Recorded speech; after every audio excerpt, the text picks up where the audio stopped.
CEO took his mute 7-year-old daughter to the playground and froze when a poor boy made her speak for the first time. Before we dive into the story, drop a comment below and tell us where you're watching from. Enjoy the story. Chapter 1. The Silence That Spoke Volumes. Robert Harrison adjusted his Armani tie one more time before stepping out of his black Mercedes in the parking lot of Riverside Park. The afternoon sun cast long shadows across the playground, where the sounds of children's laughter echoed like a symphony he'd forgotten how to hear. His 7-year-old daughter Emma sat quietly in the back seat, her golden hair catching the light like spun silk, her blue eyes fixed on something only she could see. "Come on, sweetheart," Robert said softly, opening her door. Emma slipped her small hand into his much larger one, but said nothing. She never said anything. For 3 years, 2 months, and 16 days, Robert counted every single one, Emma had been silent. Not by choice, the doctors said. The trauma of losing her mother in that car accident had locked away her voice somewhere deep inside, and no amount of therapy, specialists, or prayers had been able to find the key. Robert was a man who solved problems for a living. As CEO of Harrison Industries, a Fortune 500 company, he commanded boardrooms full of executives, negotiated million-dollar deals, and turned failing businesses into success stories. But he couldn't fix the one thing that mattered most, his daughter's silence. They walked toward the playground, Emma's tiny fingers gripping his hand like a lifeline. Other children ran past them, shouting and playing games that Emma watched with longing eyes, but never joined. Robert's chest tightened as he watched her sit on a bench, her legs swinging freely, her mouth sealed shut like a vault, protecting treasures too precious to share. "Emma, would you like to try the swings today?" he asked, his voice carrying the same gentle hope it held every afternoon they came here. Emma looked at him with those impossibly blue eyes, Sarah's eyes, and shook her head almost imperceptibly. That's when Robert saw him. A boy, maybe Emma's age, with dirty blonde hair that stuck up in all directions and clothes that had seen better days.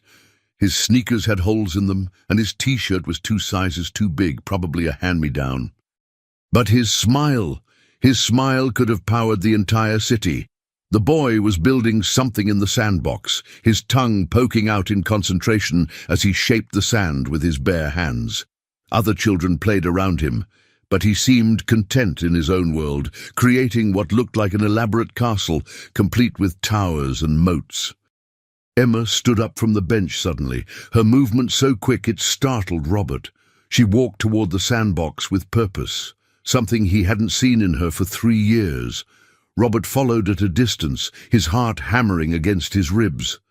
The boy looked up as Emma approached, and his face lit up like Christmas morning. "Hey there. Want to help me build this castle? I'm making it for a princess, but I think I need someone who knows what princesses really like." Emma stopped just short of the sandbox, her eyes wide and focused on the boy's creation. She knelt down in the sand, her expensive dress be damned, and reached out to touch one of the towers. "Careful," the boy said quickly but not harshly. "It's still a little wobbly. My name's Tommy, by the way, Tommy Rodriguez. What's yours?" Robert held his breath. This was the moment that always broke his heart, when other children expected Emma to speak, and she couldn't. The disappointment in their faces when she remained silent usually sent her running back to him. But something different happened today. Emma opened her mouth, and for the first time in 3 years, 2 months, and 16 days, she whispered a single word that changed everything. "Emma." Robert's legs nearly gave out. Emma had spoken. His daughter, his silent, precious Emma, had just said her name to a complete stranger. The word hung in the air like a prayer answered, and Robert felt tears streaming down his face before he could stop them. 3 years, 2 months, and 16 days of silence, broken by a boy with sandy hair and a heart full of kindness. Tommy's face lit up like the 4th of July fireworks Emma used to love before the world went quiet. "Emma! That's such a pretty name!" he exclaimed, clapping his sandy hands together with pure joy. "Just like Princess Emma from my favorite book at the library. She's the one who could talk to animals and make flowers bloom just by smiling at them. Do you want to help me make the drawbridge? I can't figure out how to make it open and close properly." Robert watched in amazement as Emma nodded eagerly, actually eagerly, something he hadn't seen since before Sarah's death. She scooted closer to Tommy in the sandbox, her pristine white dress now decorated with golden sand, and began carefully shaping the entrance to the castle with delicate fingers that hadn't played in years. "My mum used to read me stories about castles," Emma whispered, her voice barely audible but clear as crystal to Robert's desperate ears. Each word was a miracle, a gift he'd thought he'd never receive again. She said every castle needs a secret garden where the princess could go when she felt sad. Somewhere beautiful and quiet where she could think about happy things. Tommy's eyes widened with excitement and he began digging enthusiastically in the sand. "A secret garden! That's the most brilliant idea ever. We could put it right here behind the main tower, with tiny flowers made of colored sand." He paused in his digging, looking at Emma with curiosity that held no judgment. "Your mom sounds really smart and nice. Is she picking you up later, or are you going home with your dad?" Robert's breath caught in his throat. This was always the hardest part, the moment when other children asked about Mommy, and Emma's face would close off like shutters slamming shut. He'd watched it happen dozens of times, seen her retreat back into silence when the questions became too difficult to navigate.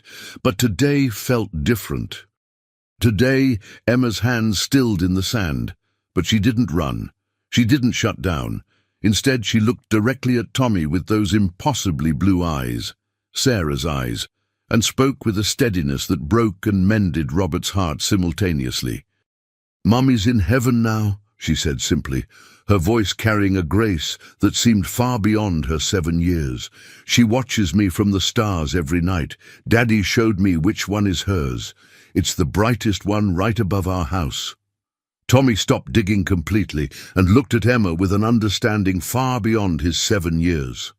The playground sounds seemed to fade around them as he processed her words with the serious consideration they deserved. "My daddy's in heaven too," he said gently, his voice dropping to match Emma's reverent tone. "He went there when I was 5, but I remember everything about him. He had the biggest hands in the world, and he used to build the most amazing sand castles. Mama says he watches me from the biggest star in the sky, the one that looks like it's winking.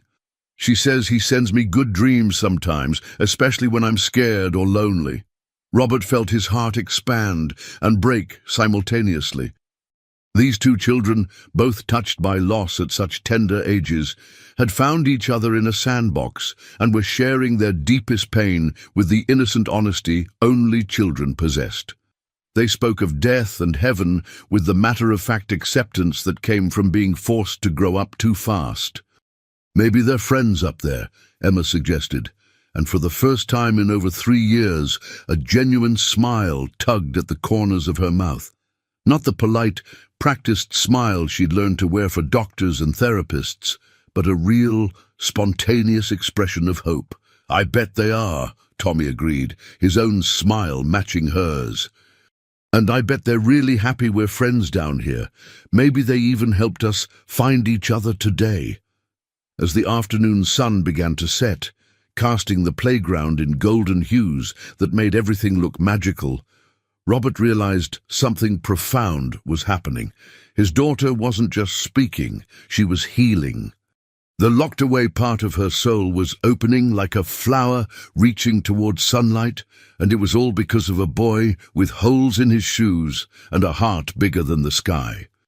But as he watched them play, carefully constructing their castle and their friendship with equal care, Robert couldn't shake the feeling that this moment was too perfect, too fragile. What would happen when this afternoon ended?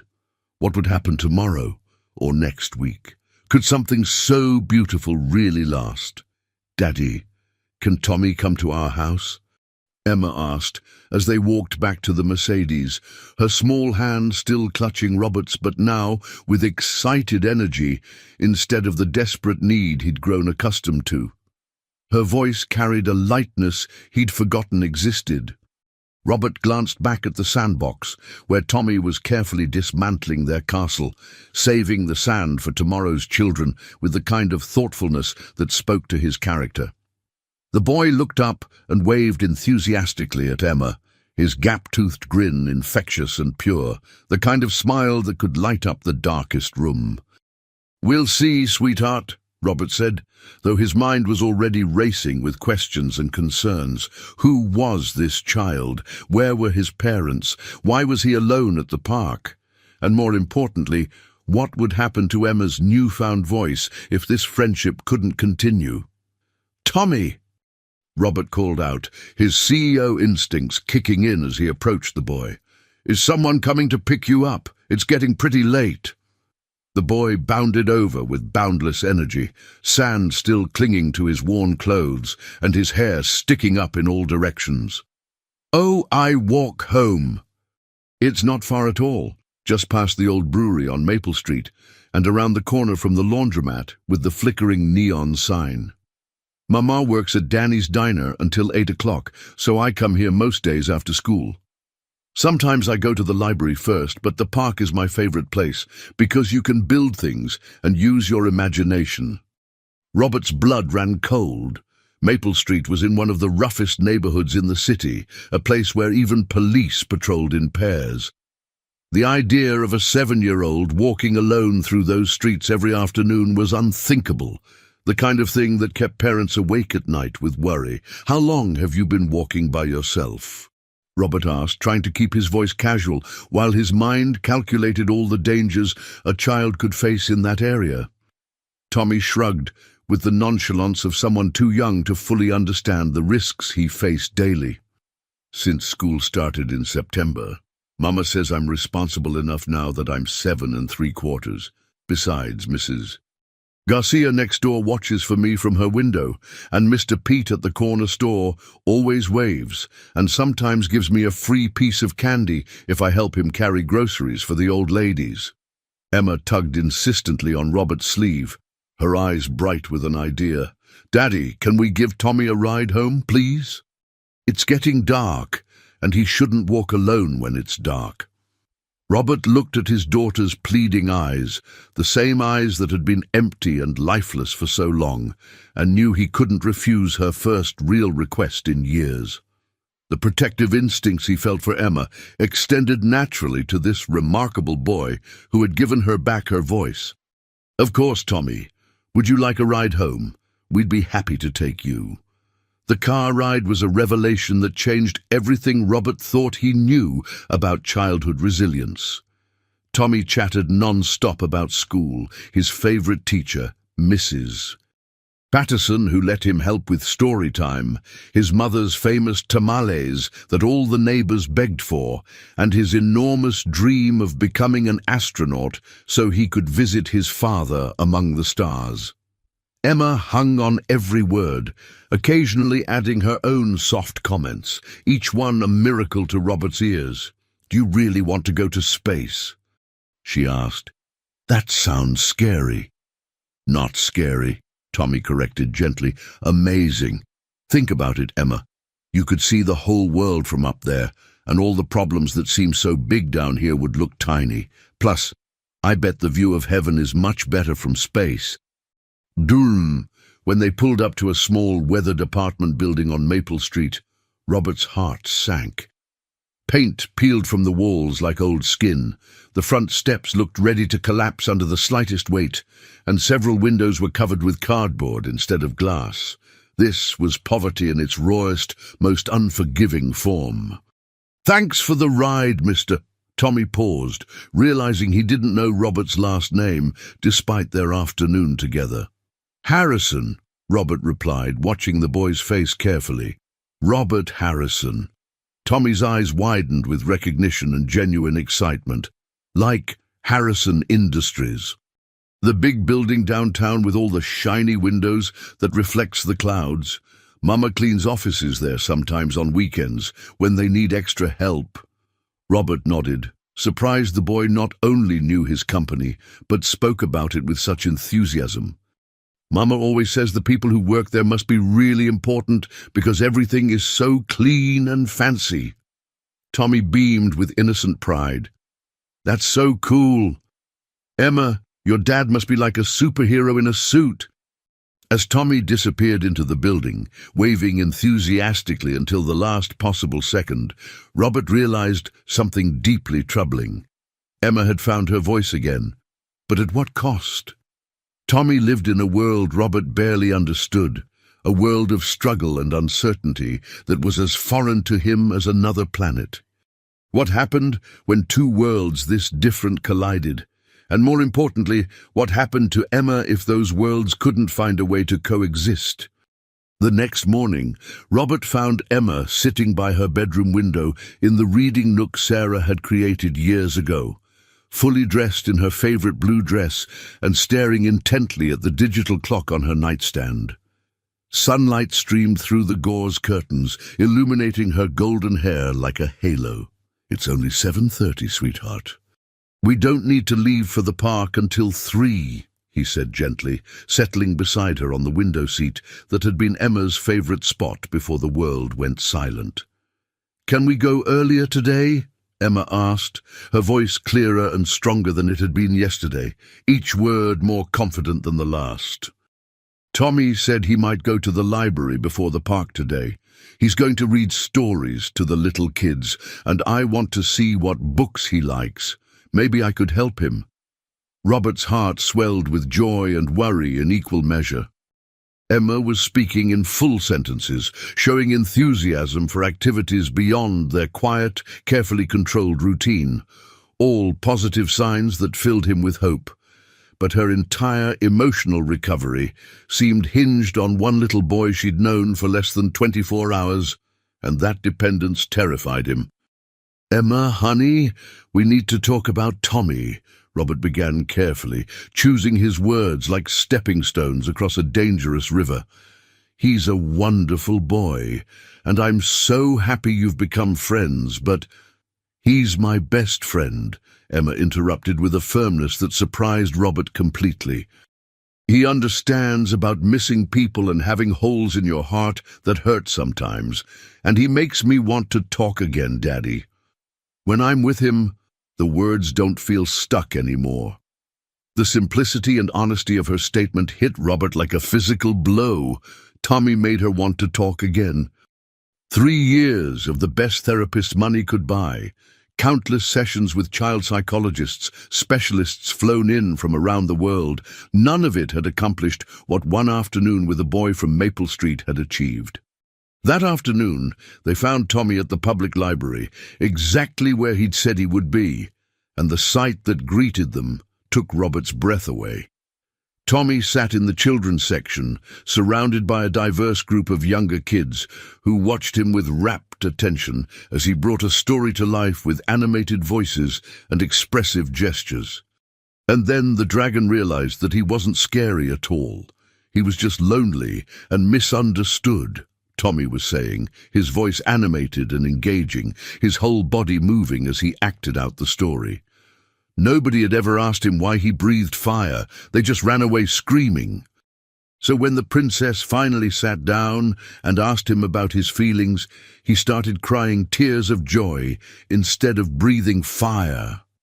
Emma walked over without hesitation and sat cross-legged on the colorful carpet with the other children, completely absorbed in Tommy's storytelling. Robert watched from behind the nearby stacks, amazed and emotional. His daughter, who had barely interacted with other children since the accident, was now part of a group, laughing and clapping along with the story like she'd never been silent at all. When story time ended and the children scattered to find their own books, Tommy spotted Emma and his face lit up like Christmas morning. "Emma, you came. Did you hear the dragon story? It's one of my favorites because it teaches us that sometimes people who seem scary are just sad inside. I love stories where everyone ends up happy and understood." "Me too," Emma replied with growing confidence. Tommy, do you read stories here every day? You're really good at making the characters feel real. Mrs. Patterson lets me help with story time on Wednesdays and Fridays, Tommy explained with obvious pride. She says I have a special gift for bringing characters to life and helping kids connect with books. I want to write my own books someday, stories that help sad kids feel better and less alone. Robert felt something fundamental shift in his chest. This wasn't just a lucky encounter or a temporary bright spot. Tommy was genuinely special. His natural empathy, his intuitive way with children, his resilience despite obvious hardship, these were qualities that couldn't be bought, taught, or manufactured. As they left the library together, Emma slipped her free hand into Tommy's with complete trust, creating a three-person chain that felt more natural than anything Robert had experienced since Sarah's death. For the first time in over 3 years, he felt like they might actually be a family again. But then Tommy mentioned something that shattered Robert's growing sense of peace and changed everything. "Oh, by the way, Mama wanted me to thank you for the ride yesterday, Mr. Harrison. She was worried when I was 15 minutes late getting home, but when I told her all about Emma and our castle and how we're both missing people in heaven, she cried happy tears." Tommy paused, his expression growing suddenly serious beyond his years. "She said it was the first time in months I talked about making a new friend instead of just missing Daddy. Mama's been really worried about me lately, especially since the eviction notice came. She tries to hide it, but I know she's scared." Robert's blood turned to ice. Eviction notice? This perfect healing friendship was about to be destroyed by something as brutal and final as an eviction. Robert couldn't concentrate on anything for the rest of the evening. While Emma played quietly in her room, talking to her stuffed animals for the first time in years, creating elaborate stories that drifted through the house like music, his mind raced with Tommy's casual mention of an eviction notice. He tried to convince himself it wasn't his responsibility. He'd built Harrison Industries from nothing by making hard decisions, by understanding that business was business and emotions were luxuries successful people couldn't afford. Getting personally involved in the financial troubles of every person who touched his life was a recipe for disaster. But every time he closed his eyes, he saw Tommy's gap-toothed smile and heard Emma's laughter echoing through the house for the first time since Sarah died. How could he weigh business principles against his daughter's miraculous recovery? At midnight, Robert found himself in his mahogany-paneled study, laptop open, researching everything he could about 8 and 47 Maple Street, apartment 3B. What he discovered in the public records made his stomach churn with a mixture of sadness and anger at the unfairness of life. Maria Rodriguez, age 28, worked 3 part-time jobs, cleaning offices for minimum wage in the early morning hours, washing dishes at Danny's diner during the dinner rush, and occasionally babysitting for neighbors when her schedule allowed. Her husband, Diego, had died in a construction accident 18 months ago, leaving behind massive medical bills from his 3-week fight for life and no life insurance to cushion the blow. The eviction notice was for 3 months' back rent, a total of $1,800. Robert stared at the number on his screen in disbelief. $1,800. He spent more than that on a single dinner at Le Bernardin. It was less than he paid for his monthly car detailing service. For the Rodriguez family, it was the difference between having a home and living on the streets. Robert picked up his phone 3 times to call his assistant Margaret, to have her cut a check and solve the problem quietly and efficiently. But each time, he hesitated. What message would that send? What would happen next month when they couldn't make rent again? Was he solving a problem or creating a dependency that would ultimately make things worse? The next afternoon at the park, Tommy seemed different, quieter, less animated, his usual boundless energy dampened by worry too heavy for young shoulders. When Emma asked him to help build another castle, he agreed, but his heart wasn't in it. His movements were mechanical, distracted.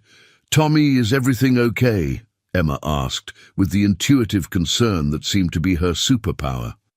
"You seem sad today. Did something happen?" Tommy's hands stilled in the sand, and for a moment Robert saw the weight of adult concerns settling on a child's face. "Mama cried again last night after she thought I was asleep. The man from the apartment office came by, and he wasn't very nice to her. He said mean things about people who don't pay their bills, and he gave her a new paper that said, 'We have to leave in 2 weeks if we can't pay.'" Tommy looked up at Emma with eyes that had seen too much. "I don't want to move far away, Emma. I just found my best friend, and I don't want to lose you, too." Emma's face crumpled with an expression Robert hadn't seen since the day they told her Mommy wasn't coming home. "You can't move away. You're the only one who understands about mommies and daddies in heaven. You're the only one who makes me want to talk." Robert watched his daughter's face cycle through emotions he hadn't seen in 3 years: anger, fear, desperation, and a fierce protectiveness that reminded him so much of Sarah it took his breath away. She was feeling again, deeply and completely, and it was both beautiful and terrifying. "Maybe your daddy can help," Tommy said suddenly, looking at Robert with hopeful eyes that carried the weight of a family's future. "He's important, right? Important people can fix things that regular people can't fix." The weight of both children's expectant gazes settled on Robert's shoulders like lead. He was important. He could fix this. But should he? And if he did, what would be the consequences for everyone involved?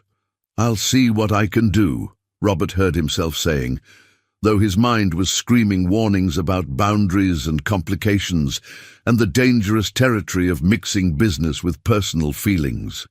That night, as Robert tucked Emma into bed in the room that still smelled faintly of Sarah's lavender perfume, she looked up at him with those impossibly blue eyes and said the words that would haunt him for sleepless days to come. "Daddy, if Tommy moves away, I think I might stop talking again. He's the only person who makes the words want to come out of the quiet place where they've been hiding. Without him, I don't know if I'll remember how to use my voice." Robert realized with crystal clarity that he wasn't just being asked to help a struggling family. He was being asked to save his daughter's voice, her healing, her future. But was he strong enough to bridge 2 worlds that seemed destined to remain apart? And what would be the cost of trying? Robert stood outside 847 Maple Street at 7:30 the next morning, holding an envelope containing a certified check for $5,000, enough to cover back rent and several months ahead. He'd barely slept, wrestling with Sarah's voice in his head, her gentle wisdom echoing through his memory. "You can't solve everything with money, Bobby," she used to say when he tried to write checks for problems that required more than financial solutions. "Sometimes the heart needs more than the wallet can provide. Sometimes people need to feel like they've earned their dignity." But what was the alternative? Let Tommy and his mother get evicted? Watch Emma retreat back into silence? Sometimes money was the only tool he had, the only language he spoke fluently enough to help. The apartment building looked even more run down in the harsh morning light. Graffiti covered most of the first-floor walls. The sidewalk was cracked and uneven, and the smell of garbage and despair seemed to hang in the air like fog. Robert climbed the creaking stairs to 3B, each step echoing his doubts, and knocked gently. The woman who answered the door was not what he'd expected. Maria Rodriguez was beautiful in the way that hardship couldn't touch. High cheekbones that spoke of indigenous heritage, intelligent dark eyes that missed nothing, and an aura of dignity that poverty couldn't diminish. She wore scrubs that had seen better days but were spotlessly clean, and she held a cup of coffee that smelled like it was mostly chicory and hope. "Mr. Harrison?" she said, recognizing him immediately from Tommy's excited descriptions. "Tommy told me all about you and Emma. He hasn't stopped talking about his new friend since yesterday. Please, come in." The apartment was tiny but immaculate, every surface cleaned until it shone. Everything was organized with military precision, and despite the obvious poverty, there was love in every corner. Tommy sat at a small table doing homework, his tongue poking out in concentration, and he looked up with surprise and delight when he saw Robert. "Mr. Harrison, Emma's daddy, are you here to see my room? I have a telescope that Daddy gave me before he went to heaven, and sometimes I look at the stars and tell him about my day."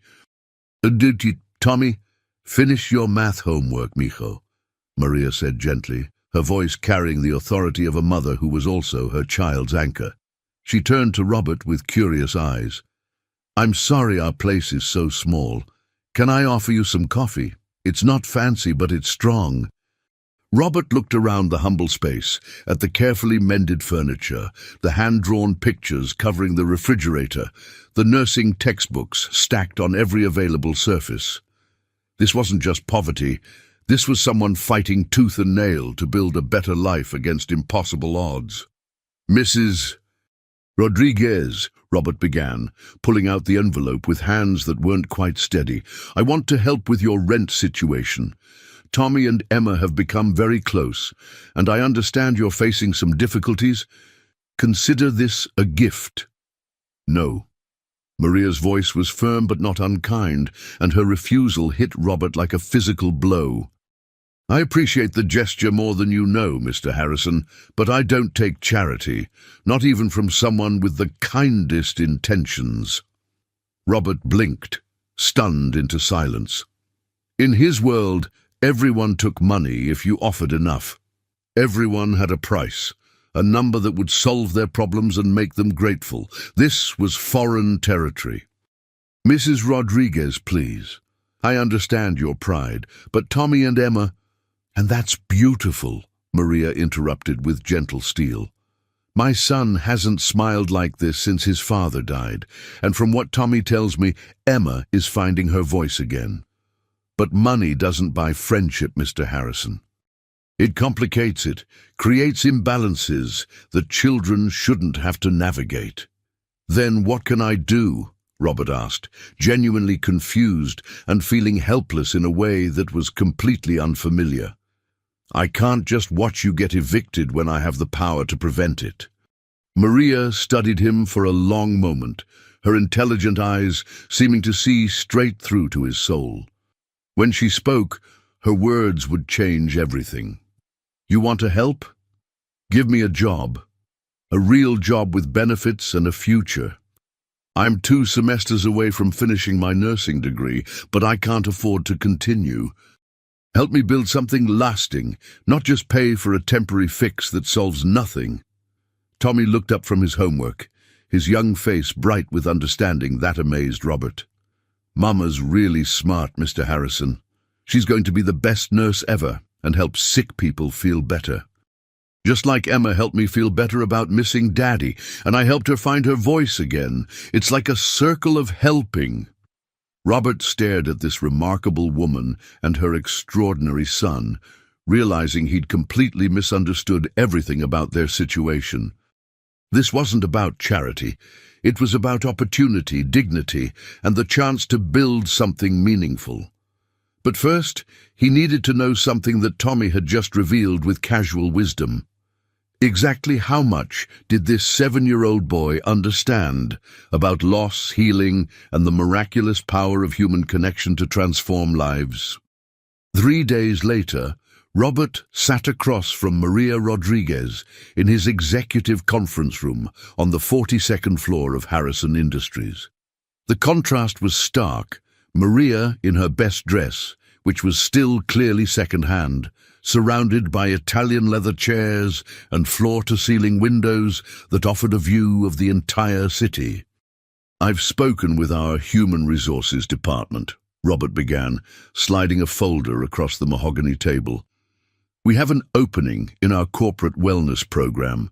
The position involves coordinating health services for our employees, working with our medical staff, and eventually managing wellness initiatives. It's perfect for someone with your background and future nursing degree.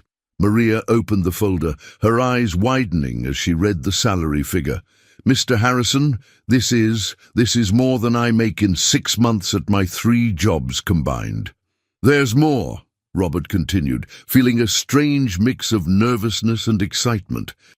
"The position comes with full healthcare benefits, tuition reimbursement for you to finish your nursing degree, and a daycare facility in the building where Tommy could stay after school until you're finished work."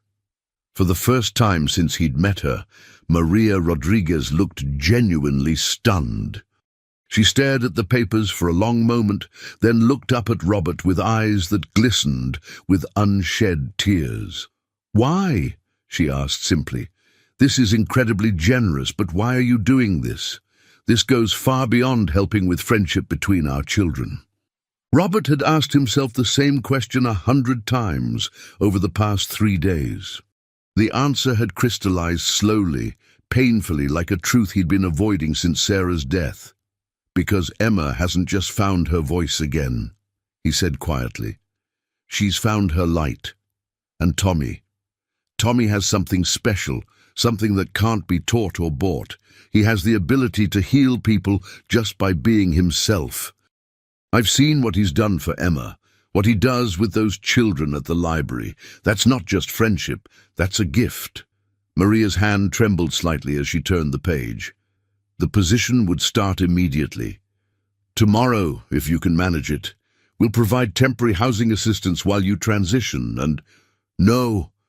Oh, Maria's voice was firm again. "No housing assistance. I'll make do with our apartment until I can afford something better. But the job—" She looked up at him with a smile that transformed her entire face. "The job I'll take with gratitude and the promise that you won't regret this decision." As they shook hands, Robert felt something shift in his chest, a lightness he hadn't experienced since before Sarah died. But as he watched Maria gather the papers with shaking hands, he couldn't shake the feeling that he'd just set something in motion that would change all their lives in ways he couldn't imagine. That afternoon, when Tommy and Emma met at the park, the news exploded from Tommy like fireworks. Emma, guess what? Mama got a real job at your daddy's building. A job with insurance and everything. We don't have to move away."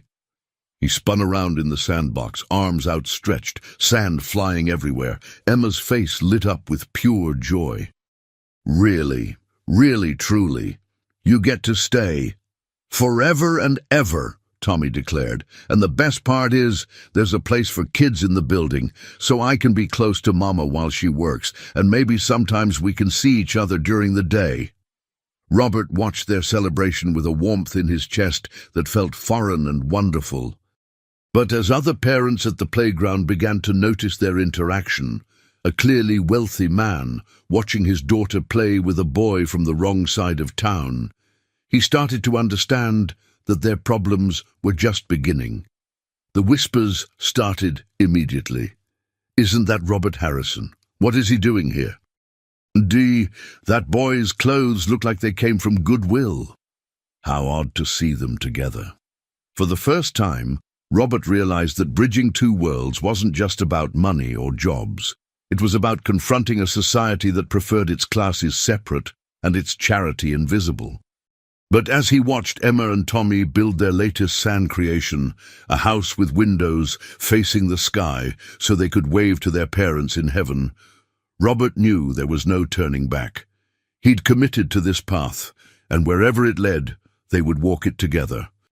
2 weeks into Maria's new position at Harrison Industries, the first cracks began to show. Robert discovered this when his assistant Margaret knocked on his office door with an expression that meant trouble. "Mr. Harrison, we need to discuss the situation with Mrs. Rodriguez," Margaret said, closing the door behind her with unusual care. "What situation? Her work has been exemplary. The employees love the wellness programs she's implementing." Margaret shifted uncomfortably. "It's not her performance, sir. It's the perception.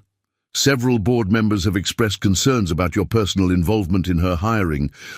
There are rumors circulating about favoritism, about you bending company policies for personal reasons."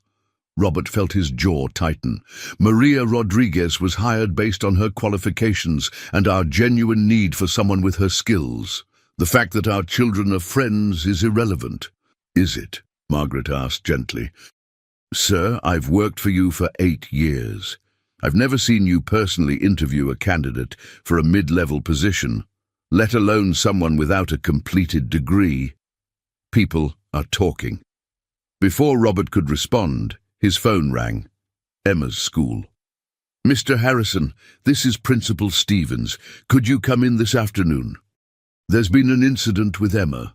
An hour later, Robert sat in the principal's office while Emma fidgeted in the chair beside him, her face streaked with tears. Across from them sat another parent, Mrs. Blackwood, whose daughter Madison was in Emma's class. Emma hit Madison during recess, Principal Stevens explained. When we asked her why, she said Madison called her friend Tommy trailer trash and said she was stupid for playing with poor kids. Mrs. Blackwood sniffed disdainfully. Madison was simply observing that Emma seems to have formed an inappropriate attachment to a child from a very different background. Children need to learn about appropriate social boundaries.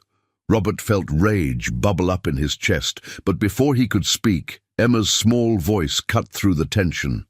Tommy isn't trash. He's the kindest, smartest boy I know. He reads to little kids and makes them feel better when they're sad. Madison doesn't know anything about him, and she doesn't know anything about being sad either. The room fell silent.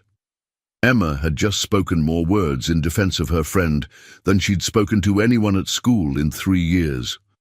Emma, hitting is never appropriate, Principal Stevens said gently. But I understand you were defending your friend. That shows loyalty. Mrs. Blackwood's face reddened. This is exactly what I mean. This association is clearly affecting Emma's behavior. Perhaps Mr. Harrison should reconsider allowing his daughter to spend time with children from such different circumstances. Robert stood slowly, his voice deadly calm. Mrs. Blackwood, my daughter has found her voice for the first time in 3 years because of her friendship with Tommy Rodriguez. If you have a problem with that, I suggest you examine your own prejudices rather than questioning my parenting decisions. As they left the school, Emma slipped her hand into Robert's. Daddy, I'm sorry I hit Madison. But I'm not sorry I stood up for Tommy. Mama used to say that standing up for people we love is always right, even when it's hard. Robert squeezed her hand, feeling proud and terrified at the same time. Emma was learning to fight for what mattered to her. But in doing so, she was also learning that their new family configuration would face resistance from a world that preferred its boundaries clearly drawn. That evening, as Robert tucked Emma into bed, she asked the question he'd been dreading. Daddy, why do some people think Tommy isn't as good as me? He's smarter than most kids in my class, and he's definitely nicer. Robert sat on the edge of her bed, searching for words that could explain adult prejudices to a child's innocent heart. Some people judge others by things that don't matter, sweetheart. Things like how much money their families have or where they live. But you know what really matters, don't you? How kind they are inside, Emma said softly, and whether they make you feel like talking when you thought you'd forgotten how. Exactly. And Emma, I'm proud of you for defending Tommy, even though hitting isn't the answer. Next time, use your words. You have powerful words now. As Robert turned off the light, Emma's voice drifted through the darkness. Daddy, are people going to try to make Tommy and his mama go away because they think we don't belong together? The question hit Robert like a physical blow, because the truth was he was beginning to fear the answer might be yes. The crisis came on a Tuesday morning in November, swift and brutal as a winter storm. Robert was reviewing quarterly reports when Margaret burst into his office without knocking, her face pale and urgent. Sir, you need to see this immediately. She thrust a local newspaper across his desk, her hands shaking slightly. The headline made Robert's blood freeze. Harrison Industries, CEO's personal charity case, favoritism or romance. Below, it was a photo of Robert, Maria, Tommy and Emma leaving the library together the previous weekend, looking for all the world like a family. The article was a masterpiece of innuendo and calculated speculation. It questioned Maria's qualifications, suggested inappropriate relationships, and painted Robert as a CEO who bent company policies for personal gain. Worse, it delved into Emma's history, describing her as the traumatized daughter of the late Sarah Harrison, now potentially being used as a pawn in her father's midlife crisis. "How did they get this information?" Robert demanded, his voice dangerously quiet. The reporter spoke to several employees, former school parents, even some of the park regulars. Someone's been feeding them details for weeks. Margaret paused. "Sir, the board is meeting in emergency session this afternoon. They're concerned about the company's reputation." By noon, Robert's phone was ringing constantly. By 2 o'clock, the story had been picked up by financial news outlets. By 4 o'clock, Harrison Industries stock had dropped 3%. At 5 o'clock, Robert found himself sitting across from his own board of directors like a defendant at trial. "Robert, we've been friends for 15 years, said Richard Blackwell, the board chairman and Robert's old college roommate.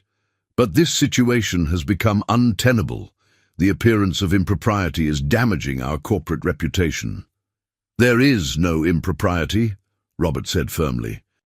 "Maria Rodriguez was hired based on her qualifications and our genuine need.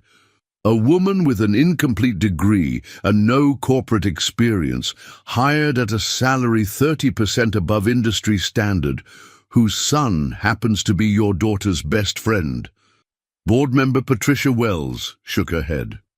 "Robert, even if everything is above board, the optics are terrible." Robert looked around the room at faces he'd known for years, people he'd trusted with his company's future. "Are you asking me to fire her?" The silence stretched like a taut wire. "We're asking you to make a decision about what matters more," Richard said quietly. "Your personal relationships or the company your wife helped you build." The mention of Sarah hit Robert like a slap. Sarah, who had believed in using success to lift others up. Sarah, who would have loved Tommy's spirit and Maria's dignity. Sarah, who had made Robert promise to never let Emma's heart close off from the world. "I need time to think," Robert said, standing abruptly. "You have until Friday," Patricia said. "Either Mrs. Rodriguez resigns or will be forced to call for a vote of no confidence in your leadership."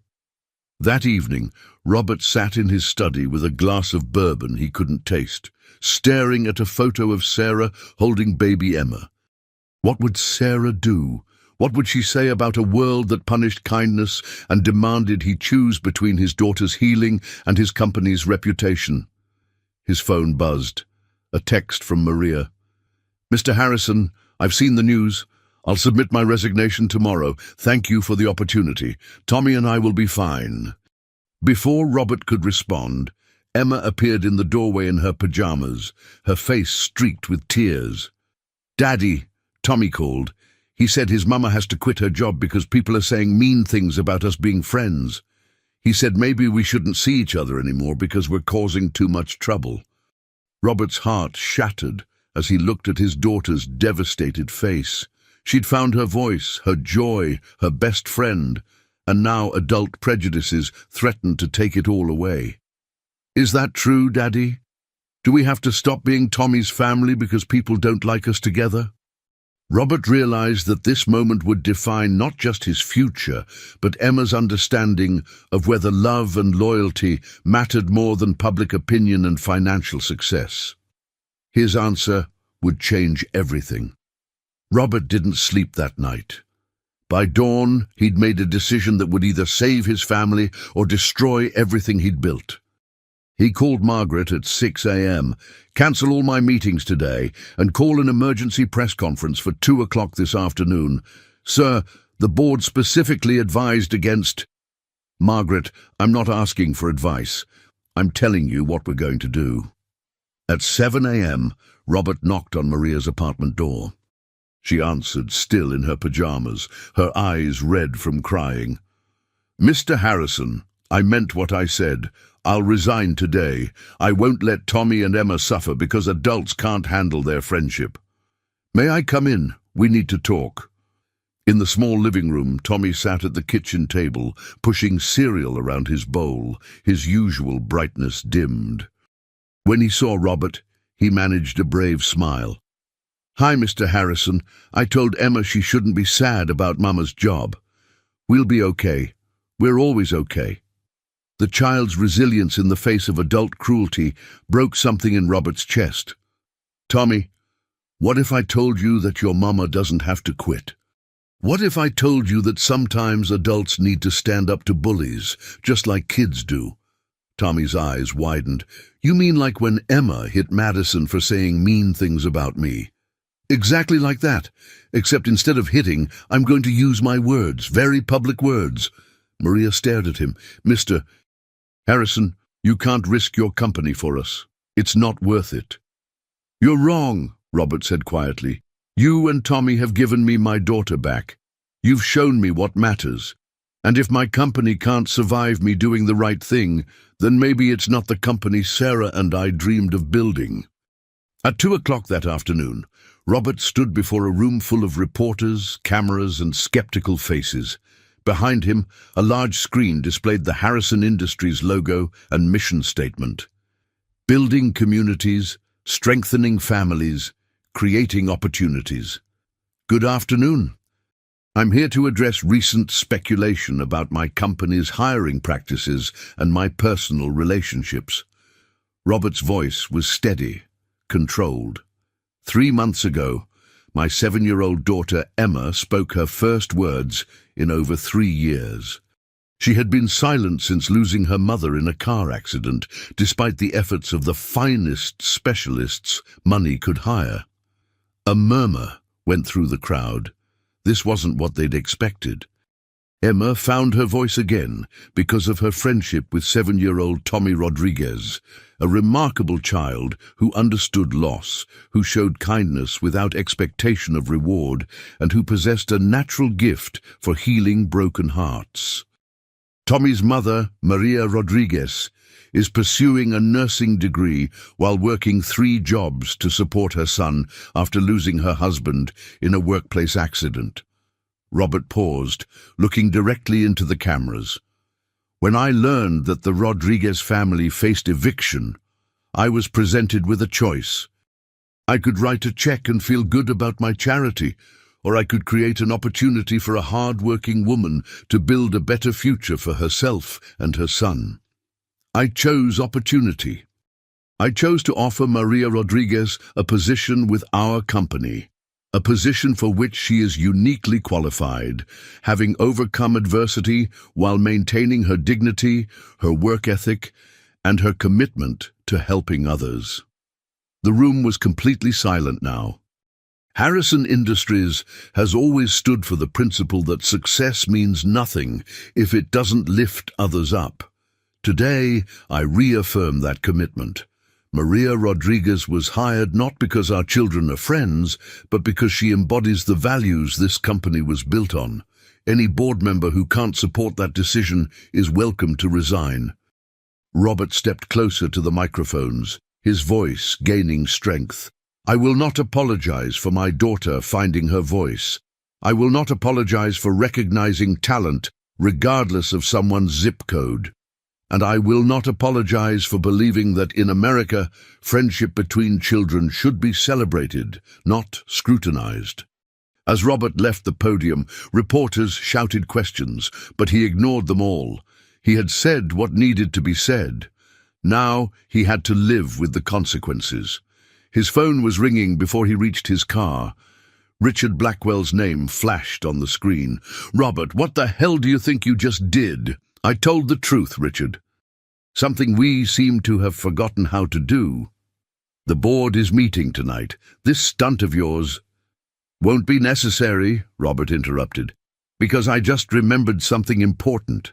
I own 52% of this company, which means I don't serve at the board's pleasure. You serve at mine."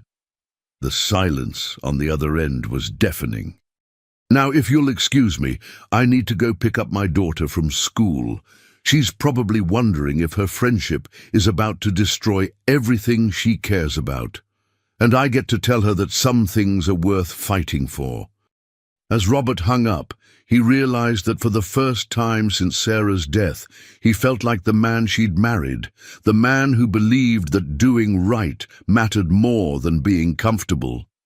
But the real test would come when Emma asked the question he knew was waiting. Had he saved their new family, or had his public stand made things even worse? The answer came sooner than Robert expected. When he arrived at Emma's school, he found her sitting in the principal's office with Tommy beside her, both children holding hands and looking remarkably composed for two 7-year-olds whose world had been turned upside down. "Mr. Harrison," Principal Stevens said, standing as Robert entered.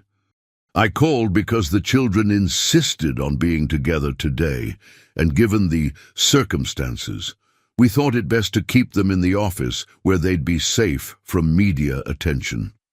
Through the window, Robert could see news vans in the school parking lot, reporters with cameras waiting for a glimpse of the children at the center of the story. "Daddy!" Emma jumped up and ran to him. "Did you really tell everyone on TV that Tommy and Maria should stay?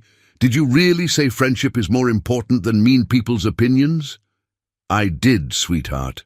I told them the truth about what you and Tommy mean to our family." Tommy approached more hesitantly. "Mr. Harrison, Mama saw your speech on the TV at work. She cried, but they were happy tears this time. She said you're the bravest person she's ever met. Tommy, your mother is the brave one, raising you alone, working so hard to build a better life. That takes real courage." "Mr. Harrison," Principal Stevens interrupted gently, "there's something you should know. After your press conference aired, we received over 200 phone calls. Most of them were supportive. Parents sharing their own stories about their children finding friendship across social lines, people praising you for taking a stand." Robert felt a small spark of hope. "And the others?" "A few complaints, mostly from people we've had issues with before, but overall, the response has been overwhelmingly positive. It seems your message resonated with more people than you might have expected." As they prepared to leave through the back entrance to avoid the media, Emma tugged on Robert's sleeve. "Daddy, can Tommy come home with us today? I want to show him Mama's garden. I think he'd like to see where she planted flowers that come back every year, even after winter makes them sleep." Robert looked at these two remarkable children who had found each other across impossible odds and rebuilt each other's broken pieces with nothing but pure friendship. "Of course he can, sweetheart. I think your mama would love for Tommy to see her garden." That evening, as Robert watched Emma and Tommy reading together in Sarah's garden, while Maria helped prepare dinner in his kitchen, his phone rang. The caller ID showed Richard Blackwell's number. "Robert, I owe you an apology. The board met tonight, and after seeing the public response to your speech, we've unanimously decided to support your position. More than that, we want to expand the wellness program Maria is developing. Make it a flagship initiative." Robert stepped outside where he could speak privately. "What changed your mind, Richard?" "My wife. She reminded me that our daughter struggled with anxiety for 2 years after our divorce, and the only thing that helped was a friendship with a girl from a completely different background. Sometimes we get so focused on protecting what we have that we forget why we built it in the first place." Through the kitchen window, Robert could see Maria and Emma working side by side, teaching each other. Maria showing Emma how to season the vegetables, Emma showing Maria which herbs grew in different parts of the garden. "Richard, there's something else. I want to establish a scholarship fund, the Sarah Harrison Memorial Scholarship for single parents pursuing healthcare degrees." I want to make sure other families like Maria's have the opportunities they deserve. Consider it done. And Robert? That little boy of hers. He's something special, isn't he? Robert watched Tommy carefully watering the plants Emma had shown him, explaining to each flower why it was important to drink water to grow strong. He is. They both are. As Robert hung up, Emma appeared at his side, slipping her small hand into his. "Daddy, Tommy wants to know if we can have dinner like this every week. Like a real family that chooses to be together instead of having to be together." Robert looked down at his daughter's hopeful face, then back at the kitchen where Tommy was making Maria laugh with an animated story about his day. "I think that sounds perfect, Emma. I think Mama would want us to choose our family with our hearts." But as Robert said the words, he realized there was still one more test coming, one that would determine whether their unconventional family could truly survive in a world that preferred its love stories simple and its social lines clearly drawn. Tomorrow would bring the ultimate challenge, and Robert wasn't sure any of them were prepared for what it would reveal. The final test came on a cold December morning, 6 months after Emma first spoke Tommy's name in that sandbox. Robert was reviewing the Sarah Harrison Memorial Scholarship applications when Margaret knocked on his door with an expression he'd learned to recognize. The look that meant someone from their past was about to collide with their present. "Mr. Harrison, there's someone here to see you. She says it's about the Rodriguez family, and she won't speak to anyone else.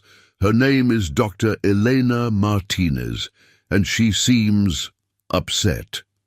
The woman who entered Robert's office was in her 50s, with graying hair pulled back severely, and the bearing of someone accustomed to difficult conversations. She carried herself with the authority of someone who delivered life-changing news for a living. "Mr. Harrison, I'm Dr. Martinez from Children's Hospital. I was Emma's trauma counselor for the first year after the accident." She paused, studying his face. "I need to talk to you about Tommy Rodriguez." Robert's blood turned cold. "Is Tommy sick? Has something happened?" "No, nothing like that. But there's something you need to know, something I should have told you months ago when I first saw the news coverage." Dr. Martinez sat down heavily, as if the weight of her words was too much to bear standing. "Mr. Harrison, Tommy Rodriguez was also my patient." The words hit Robert like a physical blow. "What do you mean?" 18 months ago, when his father died in that construction accident, Tommy was in the car that brought Diego to the hospital. He saw everything, the accident, the ambulance, his father's final moments. He developed selective mutism, just like Emma. For 8 months, Tommy didn't speak to anyone except his mother, and even then, only in whispers. Robert felt the room spinning around him. That's impossible. Tommy talks constantly. He's the most verbal child I've ever met. Now he is. But when he first came to me, he was as silent as Emma ever was. His healing began about 4 months ago, right around the time he met Emma. Dr. Martinez leaned forward, her eyes intense. "Mr. Harrison, what happened between Emma and Tommy in that sandbox wasn't just friendship. It was 2 traumatized children recognizing each other's pain and healing each other through connection." And the revelation shattered everything Robert thought he understood. Tommy hadn't helped Emma find her voice. They had found their voices together. The boy, who seemed so confident, so naturally gifted at helping others, had been fighting his own battle with silence. "Why didn't Maria tell me?" Robert asked, his voice barely a whisper. "Because Tommy made her promise not to. He was afraid that if people knew he'd been broken too, they wouldn't trust him to help Emma. He was protecting her recovery by hiding his own journey." Robert closed his eyes, seeing every interaction between the children in a new light.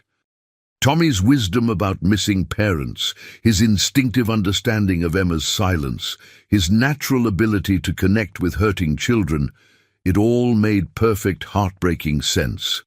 "There's more," Dr. Martinez continued.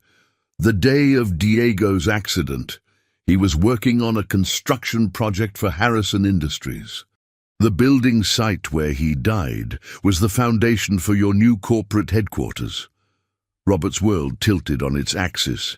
Diego Rodriguez had died building Robert's dreams, while Robert sat in board meetings planning the future. The man whose death had traumatized Tommy was killed creating something for the Harrison family legacy. Dr. Martinez, why are you telling me this now? Because Tommy is struggling again. The media attention, the scrutiny of his friendship with Emma, it's bringing back his trauma. Maria called me yesterday because he's starting to withdraw, starting to blame himself for the problems your family is facing. He thinks if he hadn't been broken, none of this would have happened. The irony was devastating. Tommy, who had saved Emma by being brave enough to speak first, was now retreating into silence because he feared his brokenness was hurting the people he loved. Robert stood abruptly. I need to see him now. 20 minutes later, Robert found himself back at 847 Maple Street, but this time he wasn't carrying a check or a job offer. He was carrying the weight of understanding and the determination to save the boy who had saved his daughter. Maria answered the door, her face streaked with tears. Mr. Harrison, I was going to call you. Tommy's been so quiet since yesterday. He won't even talk to Emma on the phone. Maria, we need to talk, all of us, together. They found Tommy in his room, sitting by the window with the telescope his father had given him, staring at the cloudy sky with eyes that had lost their light. When he saw Robert, he managed a weak smile. Hi, Mr. Harrison. I'm sorry I've been weird lately. I don't want to cause any more trouble for Emma. Robert sat on Tommy's small bed, his heart breaking for this remarkable child who carried burdens too heavy for young shoulders. Tommy, Dr. Martinez came to see me today. She told me about your dad, about the accident, about how you couldn't talk for a long time too. Tommy's face crumpled. She promised she wouldn't tell. I made her promise. Why didn't you want me to know? Because, Tommy's voice broke, because if people knew I was broken too, they might think I was making Emma worse instead of better. And because my daddy died building something for your company, and I was afraid you'd feel too sad about that to let us be friends anymore. The words shattered Robert's heart into 1,000 pieces. This 7-year-old boy had been protecting everyone, Emma, Maria, even Robert himself, by carrying his pain alone. Tommy, look at me. Robert waited until the boy met his eyes. Your father didn't just die building something for my company. He died building something that would create jobs for hundreds of families, something that would help other people achieve their dreams. He was a hero just like you. I'm not a hero. I'm just a kid who got scared and stopped talking. You're a hero because you found your voice again, and you used it to help Emma find hers. You're a hero because you saw someone else who was hurting, and you chose to be brave for her when you were still learning to be brave for yourself. Tommy wiped his nose with his sleeve. Really? Really? And Tommy? There's something else you need to know. Your daddy's accident. It led to new safety regulations that have saved dozens of other workers' lives. His sacrifice meant something, just like your friendship with Emma means something. As Robert spoke, he saw the light slowly returning to Tommy's eyes. But the real magic happened when Emma appeared in the doorway, having convinced her driver to bring her to the apartment when Tommy wouldn't answer her calls. Tommy Rodriguez, she said with the fierce authority of a 7-year-old on a mission. You stop feeling sorry for yourself right now. We're both broken, and we fixed each other, and that's the most beautiful thing in the whole world. If you try to take that away by being sad about it, I'm going to be very mad at you.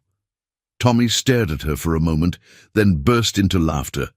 The first real laughter Robert had heard from him in weeks. Emma Harrison, you're the bossiest best friend anyone ever had. Good. Now come here and help me tell our dads that we want to do something special for all the kids whose mommies and daddies are in heaven. As Robert watched the children embrace, their healing connection stronger than ever, he realized that this had never been a story about a rich man helping a poor family. It had been a story about broken people finding each other and choosing to become family despite, or perhaps because of, their shared wounds. 6 months later, Robert stood in the brand new children's wing of the Harrison Family Healing Center, watching Tommy and Emma lead a support group for children who had lost parents. The center, built with funds from the Sarah Harrison Memorial Foundation and staffed by Maria Rodriguez Harrison, who had legally become part of their family through adoption, served families from every corner of the city.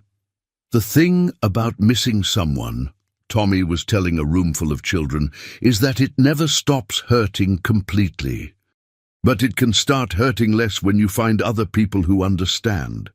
Emma nodded seriously. And when you help other kids who are sad like you were, it makes the sad turn into something useful. Like how flowers grow from dirt. The dirt isn't pretty, but it makes beautiful things possible. Robert smiled, remembering Sarah's favorite quote, "Healing isn't about forgetting the pain. It's about transforming it into something that helps others hurt less." As he watched his daughter, their daughter, help another silent child find words, Robert understood that this had always been Sarah's plan. Somehow, from whatever place she watched over them, she had orchestrated this entire beautiful collision of broken hearts, learning to beat in harmony again. Emma caught his eye and waved, her smile bright enough to power the entire city. Beside her, Tommy grinned and gave Robert a thumbs up, before turning back to help a little girl who was trying to say her father's name for the first time since his death. 2 children who had found their voices in a sandbox had become healers for a world full of people learning to speak after silence. And Robert Harrison, the CEO who had once thought love could be measured in dollars and success could be quantified in profits, had learned that the most valuable things in life couldn't be bought. They could only be chosen, nurtured, and shared with hearts brave enough to remain open despite the risk of breaking. In the end, Emma had been right from the very beginning. Sometimes the most beautiful thing in the whole world was simply 2 broken people choosing to fix each other, one word at a time.